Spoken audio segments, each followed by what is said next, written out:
اللهم صل وسلم وبارك على سيدنا محمد وعلى آله وصحبه أجمعين. ازيكم عاملين ايه؟ أول حاجة، أم مهند جهزت لنا فطار.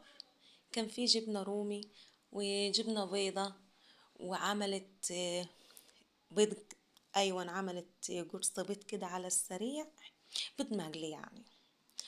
وعملت اهو كسرت كم مش عارفة بيضتين والله ولا 3، وحطت عليهم سنة فلفل اسود رشة حلوة كده علشان خاطر معلقة سمن بلدي، وعملت احلى فطار النهاردة.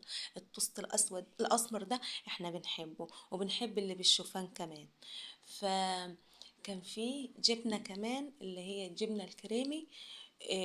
كنت دايما زمان ان احنا بيبقى عندنا منها البرزدون، بس دلوقتي مش موجودة تقريبا، او موجودة بس انا مش بشوفها. كان النوع ده عبورلاند، كانت طعمها جميل وتحفة. فكانت عملت لنا سندوتشات. فهي متعودة تحط على التوست سندوتش جبنة، وبعد كده رشة حبة البركة، وحاجة بسيطة كده زيت زيتون، بيخلي طعم السندوتش بالجبنة تحفة. والأكل ده ما بيتخنش ولا أي حاجة، يبقى حلو فطار الصبح يعني. والفيديو اللي هنزله لكم دلوقتي ده كان المفروض ينزل امبارح، بس احنا امبارح رحنا فين؟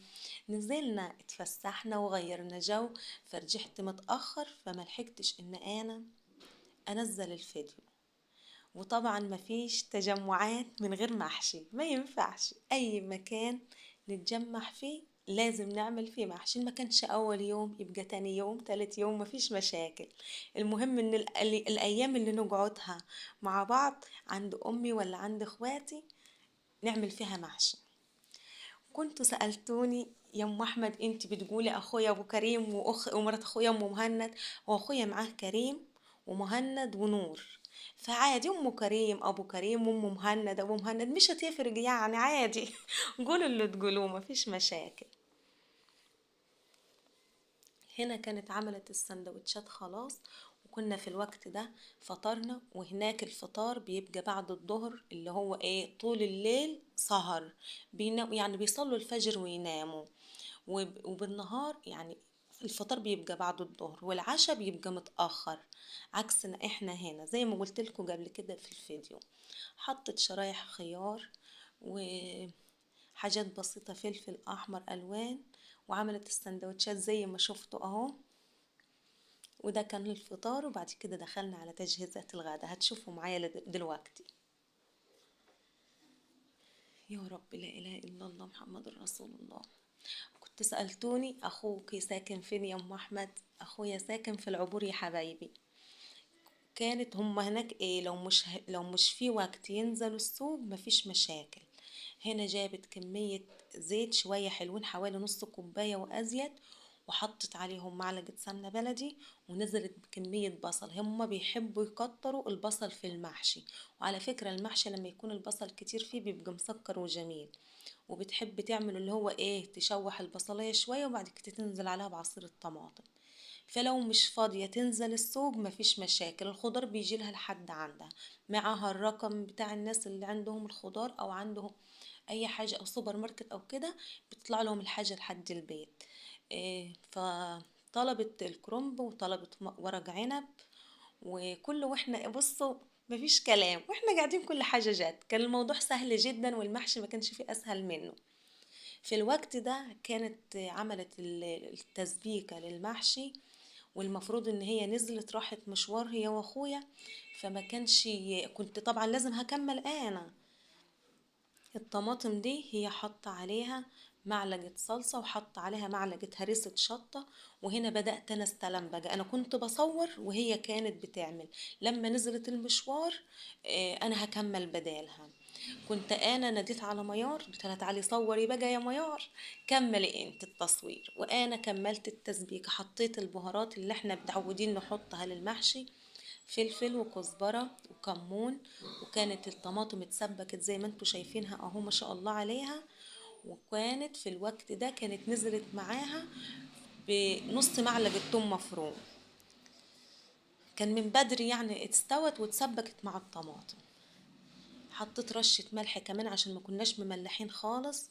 وكان الملح يا دوبك تهيجوا، كنا ممكن يكون زيادة، لا ده انا زودت كمان تاني في الشرب. هنا هناخد حوالي كبشتين او معلقتين كبار، علشان خاطر واحنا بنزيد المحشي هزود معاه الصلصة دي. التسبيكة دي بتخلي لون المحشي احمر وجميل. كنت غسلت كمية الرز على قد اللي كنا عملنا ايه، ورق عنب.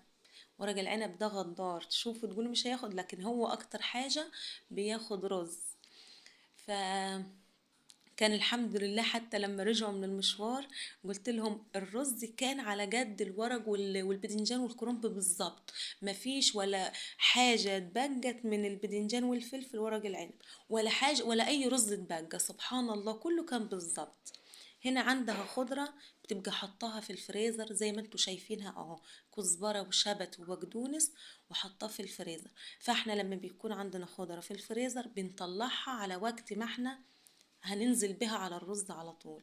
بعد ما قلبت الرز شوية في الصلصة طفيت النار عليهم، وبعد كده رحت نزلت عليهم بالخضرة بالتلج اللي فيها اهو، تبقى مغسولة ومنشفة من المية، وعاملينها قطع صغيرة وحاطينها في الفريزر. وقت ما فيش خضرة او الخضرة غالية في السوق يبقى احنا عندنا في الفريزر.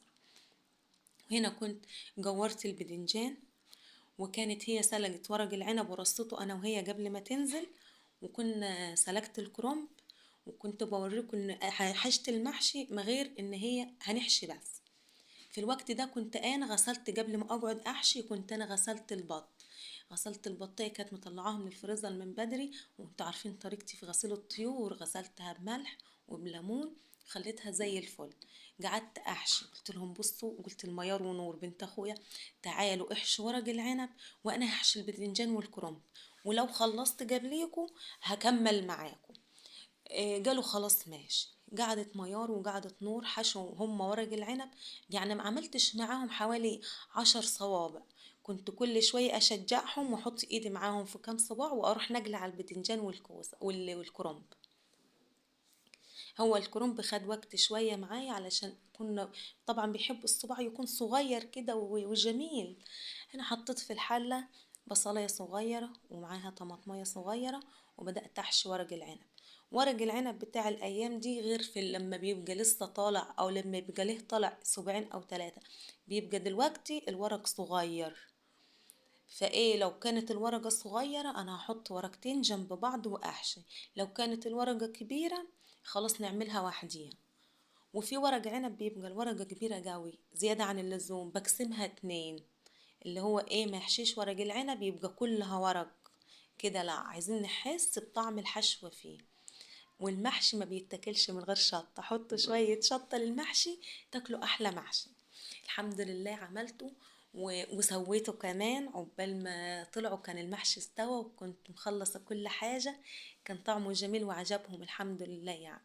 أنا عاملاها أنا وأم مهند، بدأت بالتسبيكة الأول كده يعني، طول ما احنا هناك بنساعد ما نقعدش. ما ينفعش، أنا مش متعودة أروح في أي مكان اقعد ما اعملش فيه حاجة، لا ده انا كده بمل ومقدرش. نشارك بعض اي حاجة نعملها، بس ما كنتش برتب الشقة ولا اي حاجة عشان هي معاها حد بيجي يساعد. نور بدأت تقعد اهو عشان تحط ايدها في ورق العنب، عملت اول وحدتين عسل يا نور، الله جميل تسلم ايدك. نقول لاولادنا الكلام الحلو عشان يتشجعوا يعملوا، حتى لو كان مش حلو صباع المحشي او اي حاجة بيعملوها حلوة جميلة، بس خليها كده شوية، مش عارفة ايه شوية كده ايه يفرحوا ويكملوا معانا.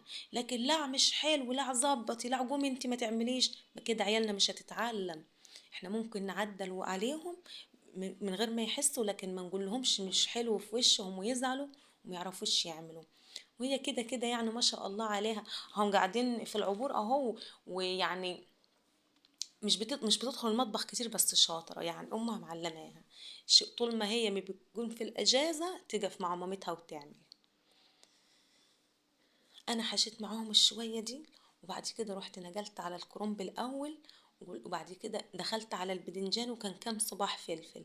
احنا كنا ما طلبتش بدنجان، كان عندها بدنجان ده في التلاجة عملناه.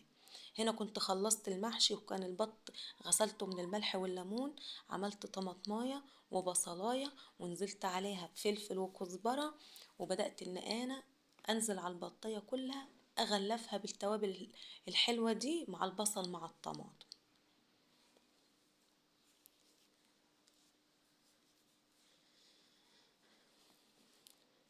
لا اله الا الله محمد رسول الله. اهو. كنت انا يعني ايه، قبل ما تنزل ام مهند قلت لها اقطعها البط ولا اخليها صحيحه؟ قالت لا خليها صحيحه، هي بتحب تسوي الطيور تكون صحيحه زي ما هي، حتى الفراخ البيضه كمان تبقى بتقول ان هي ايه لما تستوي صحيحه بتبقى لها بركه كده وحلوه. ولما نسوي الطيور بتاعتنا صحيحة عادي ما فيش مشاكل، هتغلي ونهدي عليها النار وبعد كده هتستوي هتبقى جميلة وحلوة.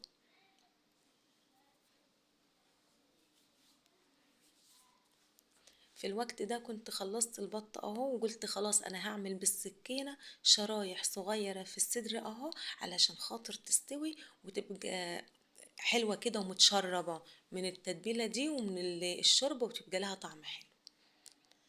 وهنحط من البصل مع الطماطم والبهارات ده، هنحط في كل الفتحات اللي عملناها بالسكينة ننزل فيها بالشكل ده اهو. هتدخلوها الفرن بالطريقة دي مفيش مشاكل. هتطيبوها في شوربة علشان الشوربة بتاعتها نسقي منها المحشي، مفيش مشاكل زي ما تحبوا.